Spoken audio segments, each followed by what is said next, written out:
Hi class, my name is Mr. George Gitonga.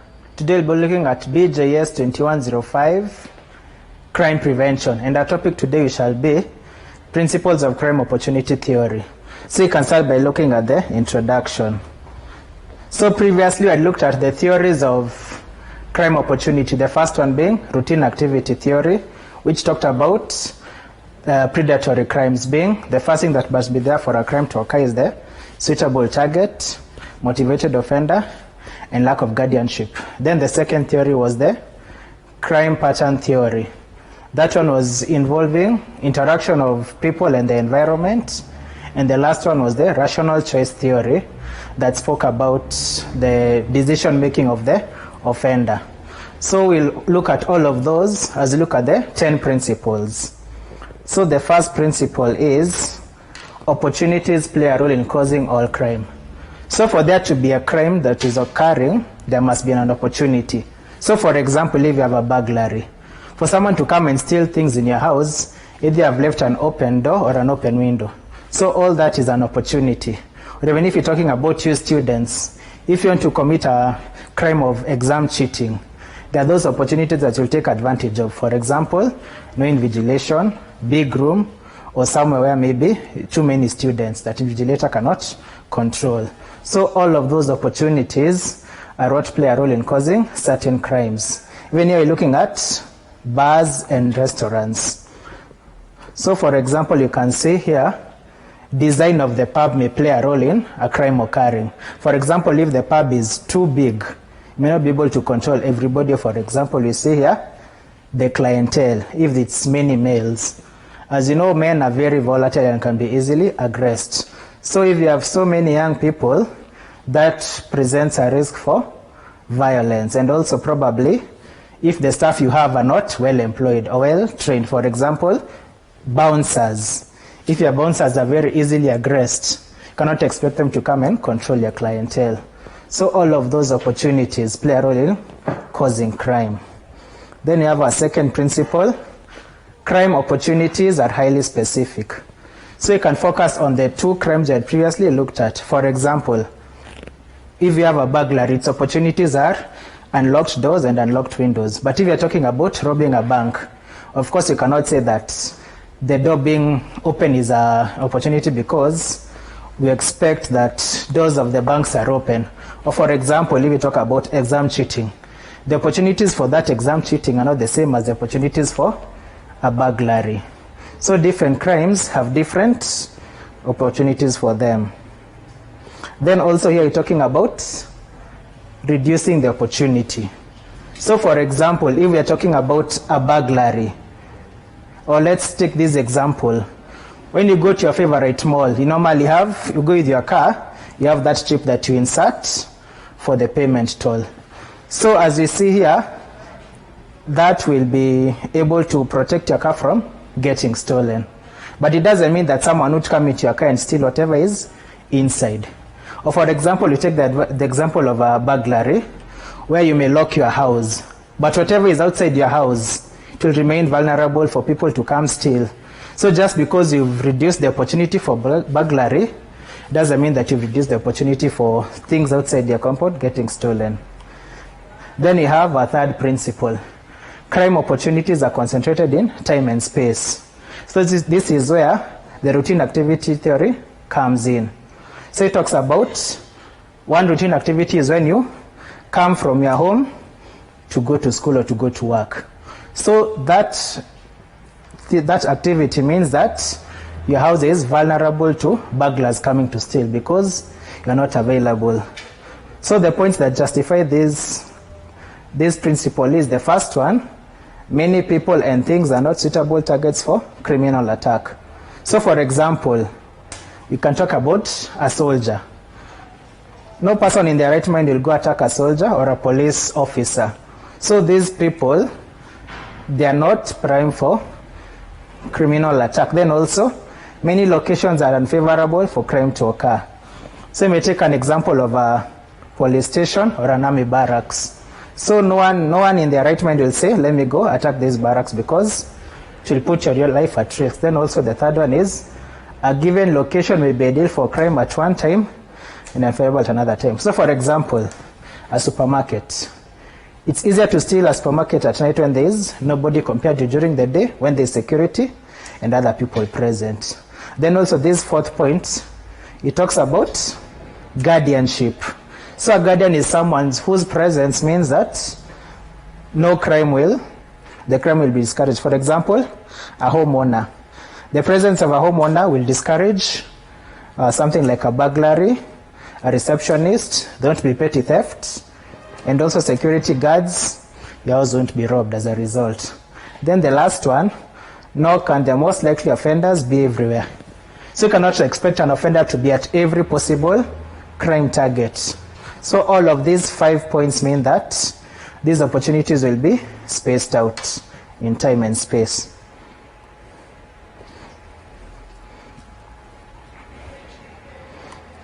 Then the fifth one is crime opportunities depend on everyday movements of activity. So this brings about two theories. The first one is the rational choice theory. The second one is the crime pattern theory. So if we take the examples of pickpocketers, so they take advantage of when people are going home, or even when you're going home, there are so many people, so it means that it's easier to steal from you and run away. Then burglars take advantage of the fact that nobody is home. So once you go away, go to work, they take advantage and come steal your property. So as much as there are people like vendors, they sell their things, it also gives opportunities for pickpockets and also bag snatchers. So they'll make sure that look at the flow of people. So as much as people are going from home to work, that is where the burglars will take advantage. And when the people are going back from work to home, that is where the pickpockets will come in as a result. Then also we have another one, that is next principle, one crime produces opportunities for another crime. So for example, if we talk of a burglary is one crime, but from burglary you can have sale of stolen goods, assault, murders. So this one crime, it results in other crimes, or even, credit card fraud is a crime also. So once you steal cards from somebody's house and go and use them, that is another crime you have committed as a result. Then also, you can also commit other crimes as a result of that primary crime you have committed. So you see about the burglaries, you'll sell stolen goods, that is a crime under the law. And also stolen credit cards, that is also a fraudulent activity. Then you also have other examples here. Say for example, you steal from somebody and sell those stolen goods, then buy drugs. You see, that is another crime that you have committed as a result. Then also another crime. For example, you go steal from a bank and they're very successful. You'll go again and commit that crime again. So it's a crime upon another crime. Then also, once you spend time with those co-offenders, you'll be exposed to more crime and go commit other crimes as a result. Then also, spending time in dangerous hours, and also, once you become a drug addict, you'll need money to support these habits. So it means that you go committing thefts and other crimes in order to support these bad habits. And also, once you take these drugs, they'll impair your judgment and harm your decision making. So as a result, if you take drugs, they'll harm your judgment and as a result commit more crimes as a result. Then also, we have some products offer more tempting crime opportunities. So in the rational choice theory, spoke about the concept of VIVA. We have the value, inertia, visibility, and access. So the example here is the DVD players.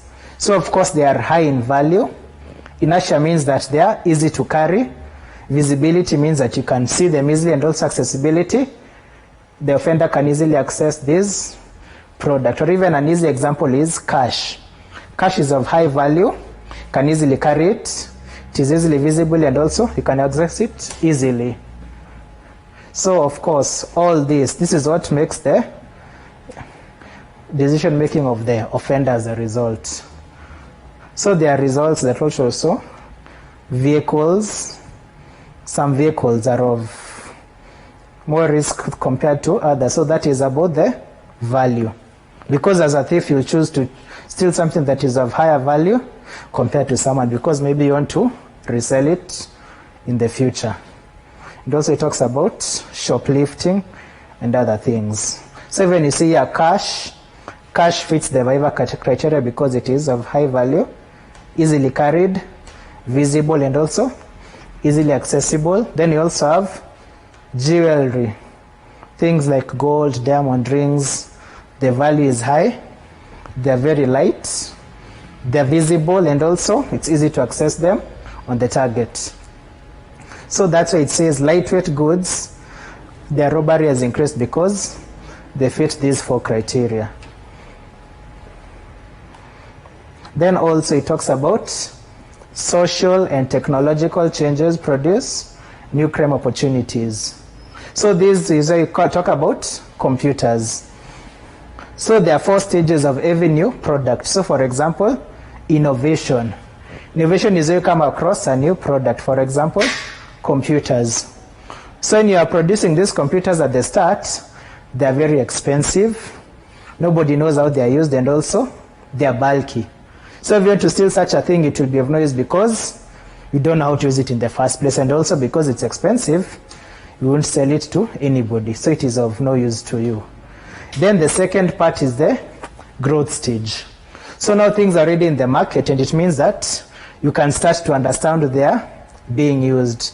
So now they become easier to use, they become cheaper, and this part of being heavy and awkward, it is no longer a question or a problem because they are much lighter. So this is where the laptops will come in. Then you have the mass market. So mass market is where this product becomes more popular. So there are more units in the market, and hence the theft of these products increases at most. Then you have the saturation. So you talk about saturation, there are so many in the market that their value reduces. So that's why you say everyone who wants the product already has it. So the need of them being stolen, it reduces. So as we talk about even DVD players, because they're everywhere and they're so cheap, they're no longer in demand. So even the chances of being stolen, they become much less, because if you are to sell them, you won't get much money as a result. Then also you can talk about crime can be prevented by reducing opportunities. So here we have 4 types of methods of reducing opportunity. So the main ones are the last 2. But for this principle, the main one is the situational crime prevention, which talks about we have 5 solutions and 5 techniques. So for example, we talk about when you lock your car, it means that you have reduced the opportunity for your car being stolen. Or for example, if you lock your valuables in a safe or your money, nobody can steal it because you have taken the necessary precautions. For example, even you talk about exam cheating. Once you put the necessary rules in place, for example, no cheating, you put maybe CCTV, it means that you have reduced the opportunity of that crime being committed. Then also, the next principle is reducing opportunities does not always displace crime. So when you talk about displacing crime, it means moving the crime. So there are 5 types of displacement. So the first one is geographic. Geographic is when you move it from one location to another. Then you have the temporal. Temporal is from one time to another, for example, during the day to the evening. Then also, a third type of displacement is target. So you take your target of crime from one target to another one. Then also you have tactical. Tactical is where you change the method or the tactic of committing the crime. Then the last one is crime type. So you change the types of crime you are committing. So according to this theory, as much as you're reducing that opportunity for crime, it doesn't mean that this crime will make these 5 types of movements. So for example, there are some points that we must consider before coming to that conclusion. So we can take the example of a supermarket. If you put CCTV in a supermarket, it doesn't mean that a shoplifter will go to another supermarket as a result. So because we assume that the shoplifter has chosen that supermarket for a particular reason. So maybe they have some convenience that that supermarket provides to another one. Then also another one, so this is the geographic displacement, when they move from one supermarket to another supermarket. Then the second one is where we move from one type of crime to another one, or one target. So here the new target you have is office supplies, or even geographic. You cannot move from a supermarket to steal from your own workplace. So those theories, research has shown that this theory is not always the same. Then also you can take the example of drug markets. So for example, some of the things that the original location is chosen because of convenience. So one convenience is how easily to reach it, or the convenience to other buyers, or even the presence of shops and even public phones. So those locations are chosen for a particular reason. Then the last one is focused opportunity reduction can produce wider declines in crime. So yeah, in simply means that diffusion of benefits. When you talk about diffusion, it means benefits will spread to other locations. So for example, we spoke about the supermarket. Once you put the CCTV outside a supermarket, also the neighboring locations will benefit from the same CCTV protecting their premises. So it means that these benefits have been shared from the supermarket to other neighboring locations also. Then also we have other examples. For example, CCTVs. This was a study done in England. So it means that when you put CCTVs in a car park, other neighboring car parks have also benefited as a result of that surveillance. Or also cases of vandalism, they were reduced as a result of these CCTVs in the bus park, in the double-decker buses, or also in the library. So if you put the electronic tagging, not only were books stolen less, but also video cassettes, because now the offender thinks that everything else has the same security measure. Then also in retail stores, this was also noticed, and also on roads when traffic lights were put. Also other roads, there are lesser cases of speeding. This presentation is already in your e-learning portal, so you can read on it and also do your own further reading.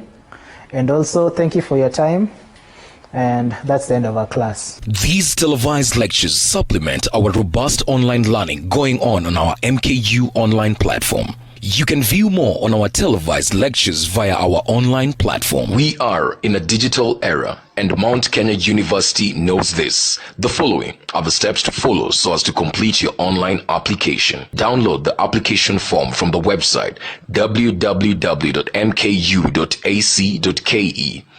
Attach copies of your academic certificates